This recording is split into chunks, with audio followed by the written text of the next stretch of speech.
Welcome to the Salmon Runs YouTube. Enjoy the video. You start by powering down and removing everything attached to the Chromebook so you isolate hardware causes. Next, carefully clean the display and bezel.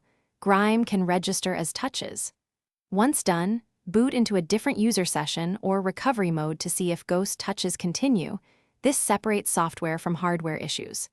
If the screen is calm in guest or recovery, you know the problem is likely a profile or app, so prepare to inspect extensions and recent installs next. Now focus on software. Disable all browser extensions and remove apps installed right before the issue began. Extensions can inject errant input events. Make sure Chrome OS is fully updated and then restart to apply fixes.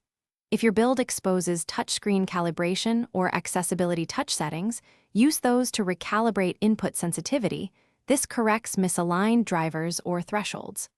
After recalibration, test by slowly dragging your finger across the screen. Consistent, responsive movement means progress toward resolving the ghost touches. If software steps fail, address hardware. Power down, open the hinge area only if you know how, and check the display cable seating because loose or damaged cables often cause phantom inputs. As a final software step, back up your data and perform a power wash factory reset to eliminate lingering configuration problems. If ghost touch persists after reset and cable checks, make sure to record exact symptoms, test patterns, and steps tried. Then contact an authorized repair center for screen replacement or board-level diagnosis. Thanks for watching. Consider subscribing if we helped you.